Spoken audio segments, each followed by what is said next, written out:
Yes, good morning मेरे प्रिय छात्रों। मैं डॉक्टर किरण गर्ग, मेरे यूट्यूब चैनल में आपका बहुत बहुत स्वागत है। और अब हमारी हिंदी की क्लास स्टार्ट होने जा रही है। इसमें आज हम करेंगे यूजीसी नेट के अकॉर्डिंग 6 यूनिट का सेकंड क्वेश्चन है। फर्स्ट किया था हमने देवरानी जेठानी की कहानी उपन्यास, और आज हम करेंगे परीक्षा गुरु उपन्यास, जो कि लाला श्री निवास दास द्वारा रचित है। ठीक है, तो आज हम करेंगे परीक्षा गुरु की बात। तो परीक्षा गुरु किसने है? लाला श्री निवास दास जी का है। और लाला श्री निवास दास जी जो हैं, यह भारतेंद्र युग के रचनाकार है। और इन्होंने उपन्यास तो शायद एक ही लिखा है। ये ज़्यादा वैसे इन्होंने नाटक लिखे हैं, नाटक विधा इन्होंने ज़्यादा लिखे हैं। ठीक है, तो लाला श्री निवास दास जी का जो जन्म है 1950 में हुआ था। ठीक है, और परीक्षा गुरु जो है इसकी रचना कब हुई थी? 25 नवंबर 1882। तो यह प्रथम मौलिक उपन्यास भी माना जाता है। और इससे पहले जो हमने किया था देवरानी जेठानी की कहानी, पंडित गौरी दत्त जी का था ये, और उसको भी प्रथम उपन्यास माना जाता है। और वह उसका समय था 1870 का समय था। तो कुछ विद्वान देवरानी जेठानी की कहानी को प्रथम उपन्यास मानते हैं, और कुछ परीक्षा गुरु को प्रथम उपन्यास मानते हैं। तो देवरानी जेठानी की जो कहानी है उसमें तो एक परिवार की कहानी है, परंतु इसमें क्या है, इसमें कुछ ऐसा नहीं है कोई नायक नायिका का हो, कोई राजा रानी की कहानी हो, या कोई बादशाह की कहानी से संबंधित, ऐसा कुछ नहीं है। इसमें ये दिखाया गया है परीक्षा गुरु में कि दोस्ती, जो मित्रता है, तो वो मित्र तो हमारे बहुत होते हैं, परंतु कुछ मित्र होते हैं जो हमारे प्रॉब्लम में, समस्या में साथ देने वाले, दुख में साथ देने वाले होते हैं। और कुछ मित्र होते हैं जो सुख में फ़ायदा उठाने वाले होते हैं। तो उसकी परख क्या होती है? दुख में परख होती है कि कौन सा हमारा सच्चा मित्र है, उसके बारे में ये कहानी है परीक्षा गुरु। ठीक है, तो परीक्षा गुरु जो उपन्यास है, परीक्षा गुरु क्या है? उपन्यास। और पहले हम इनके पात्रों की बात करेंगे कि इस उपन्यास के कौन कौन से पात्र हैं। ठीक है, परीक्षा गुरु में पहला जो मेन पात्र है वह है लाला मोहनदास। तो लाला मदन मोहन कौन है? दिल्ली का एक अमीर व्यक्ति है। और फिर सेकंड है ब्रज किशोर पेशे से तो वो वकील है, परंतु बहुत अच्छा मित्र है।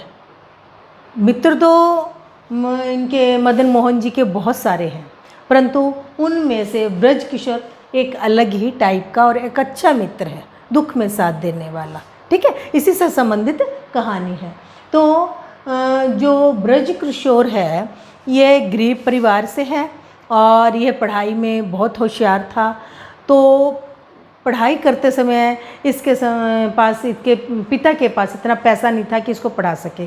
तो उस समय में मदन मोहन जी के पिताजी ने इनकी ब्रज किशोर की पढ़ाई का खर्चा उन्होंने दिया था, मदन मोहन जी के पिताजी ने।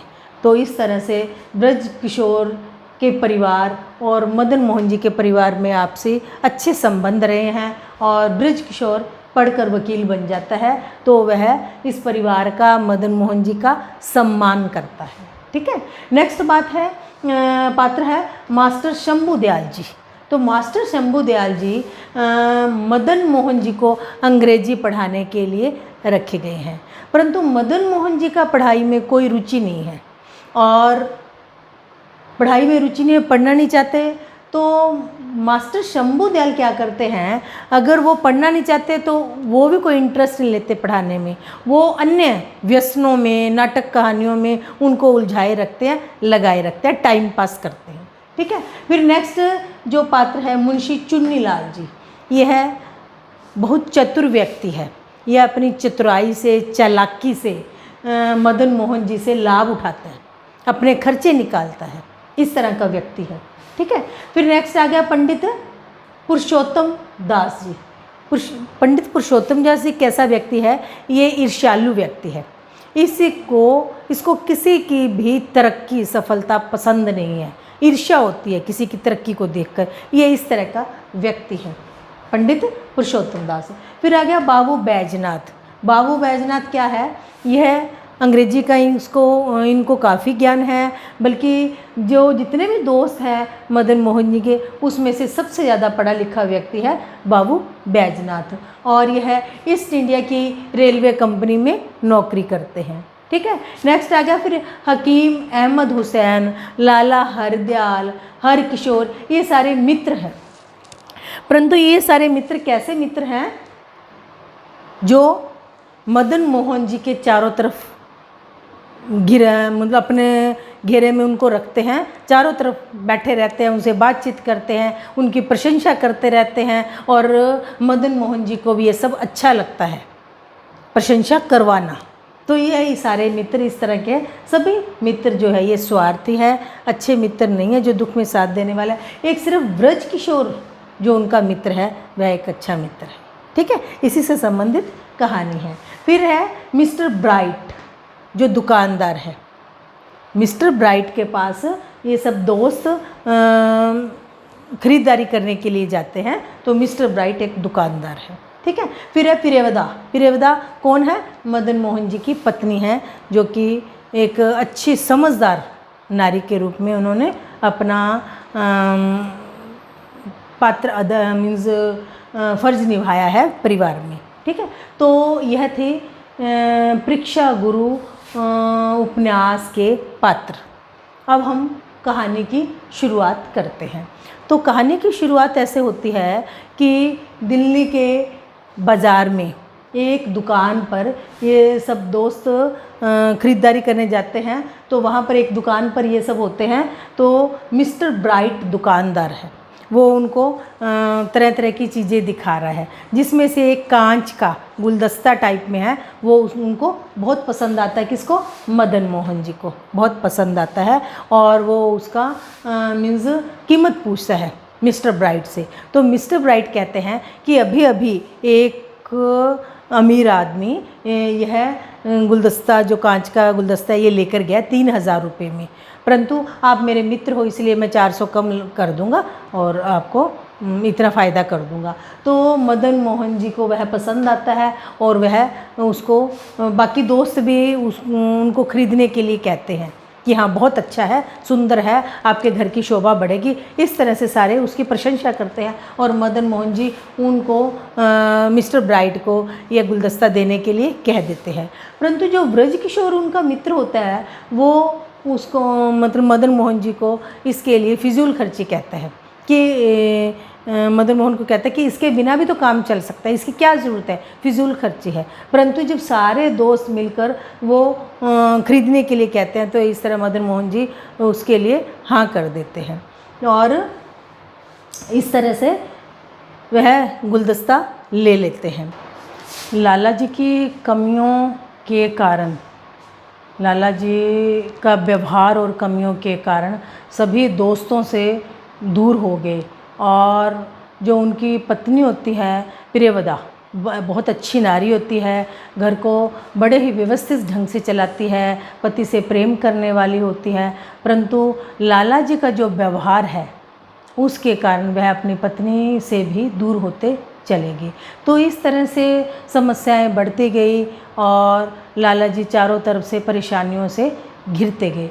तो एक दिन क्या होता है, तो लाला जी का जो एक दोस्त होता हर किशोर, उसने किसी चीज़ के लाला जी से पैसे लेने होंगे, तो वह पैसे मांगने आता है। तो इसमें इसी बात को लेकर तकरार हो जाती है, और मामला बढ़ जाता है, और इस तकरार में जो उनके लाला जी के अन्य मित्र होते हैं वो सब साथ देते हैं, इस गलत कार्य में साथ देते हैं, और इस तरह से बात बढ़ जाती है, बहस होती है। जो इनका दोस्त होता है ब्रज किशोर, वह लाला जी को बहुत समझाता है कि ऐसा सही नहीं है, परंतु लाला जी उनके साथ भी झपट पड़ते हैं, ब्रज किशोर के साथ भी। तो ब्रज किशोर के समझाने पर भी लाला जी नहीं समझते, तो ब्रज किशोर उठकर घर चला जाता है।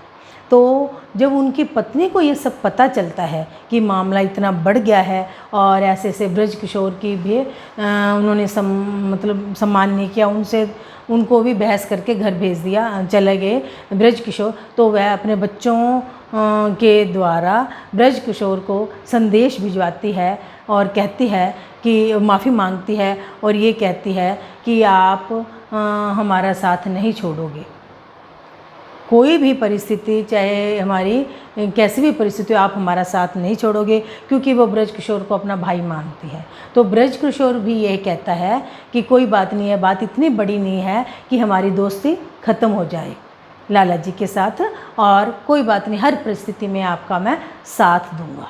तो इस तरह से वह दोस्ती का एहसास दिलाता है और साथ देने का वादा करता है। तो लाला जी का जो लेन देन का मामले में या कर्ज ले लो, उनका बढ़ता जाता है फिजूल खर्ची के कारण, और उनका जो व्यापार है अस्त व्यस्त हो जाता है, जिससे वो उनका कर्जा बढ़ता जाता है और लाला जी की जो समस्याएं हैं, चारों तरफ से समस्याएं उनको घेर लेती है। तो इस तरह से परिस्थिति यहाँ तक आ जाती है कि उन पर मुकदमा दायर हो जाता है और उनको इन परिस्थितियों में कुछ समय के लिए जेल भी जाना पड़ता है। तो ऐसे समय में जो बाकी सारे दोस्त थे लाला जी के, वह सब एक एक करके दूर हो जाते हैं और एक एक करके सब दोस्त दूर हो जाते हैं, और एक ब्रज किशोर जो दोस्त होता है वह इस समय में साथ देता है और उसको इस समस्या से निकालता है और उनको रिहा करवाता है और तन मन धन से उनकी लाला जी की मदद करता है। तो इस ऐसे समय में जब सारे दोस्त दूर हो जाते हैं और ब्रज किशोर मदद करता है, और जो नौकर चाकर होते हैं वह भी इस गलत समय का फ़ायदा उठाते हैं और खुश होते हैं जब लाला जी जेल में थे। ठीक है, तो ब्रज किशोर इस चीज़ में हेल्प करता है और उनको रिहा करवाता है। तो इस तरह से लाला जी को अब पता चलता है कि मेरा असली दोस्त कौन है। तो लाला जी को पता चलता है कि बाकी सारे दोस्त मेरे नाजायज़ फ़ायदा उठाने वाले थे, एक ब्रज किशोर ही एक दोस्त ऐसा है जो मेरे दुख में साथ देके और मेरे को रिहा करवाया, मेरे परिवार को संभाला। तो इस तरह लाला जी की आंखें खुल जाती है और उनको पता चलता है कि जो दुख में साथ दे वही असली मित्र होता है। तो इस तरह वो अब अपने दोस्त ब्रज किशोर के साथ और अपनी पत्नी के साथ एक नए जीवन की शुरुआत करते हैं। तो इस कहानी में, उपन्यास में यही बताया गया है कि एक व्यक्ति के मित्र तो कई होते हैं, परंतु असली मित्र वही होता है जो दुख में साथ दे। सुख में तो बहुत मित्र होते हैं, ठीक है, दुख में ही पता चलता है कि असली मित्र कौन है। इसमें यही दिखाया गया है। और उपन्यास परीक्षा गुरु जो 41 प्रकरण में बंटा हुआ है, और इसमें कुछ इंग्लैंड और यूनान के दृष्टांत भी दिए हुए हैं। और यह उपन्यास परीक्षा गुरु जो 41 प्रकरण में बंटा हुआ है, और इसमें कुछ इंग्लैंड और यूनान के दृष्टांत भी दिए हुए हैं। और यह खड़ी बोली में, यह खड़ी बोली में जिस समय लिखा है उसमें लिखा गया है, उस समय खड़ी बोली का रुझान था। और इसमें जो गद्य है वह खड़ी बोली में लिखा गया है, और जो पद्य है वह ब्रज भाषा में लिखा गया है। और इसमें अरबी, फ़ारसी, संस्कृत के शब्दों का भी प्रयोग किया गया उपन्यास में। तो मेन यही है कि इस उपन्यास का मेन उद्देश्य यही है कि मित्र की पहचान दुख में होती है। सुख में तो बहुत सारे मित्र होते हैं सभी के, परंतु असली जो मित्र की पहचान दुख में होती है। तो यह था हमारा परीक्षा गुरु उपन्यास, और लाला श्रीनिवास दास जी का उपन्यास है, और यह हिंदी साहित्य में प्रथम उपन्यास माना जाता है और शिक्षाप्रद उपन्यास है। तो बच्चों, मेरी पूरी कोशिश रही है कि मैंने आपको अच्छे से पूरी स्टोरी समझा दी, पात्रों के बारे में बता दिया। तो बच्चों, आप इसका लाभ उठाना और HTET, CTET, REET, NET इन सब में आपके यह काम आएगा। और आप इसका लाभ उठाना। और अगर आपको ये वीडियो अच्छी लगे, लाइक करना, शेयर करना और सब्सक्राइब भी करना। Thank you.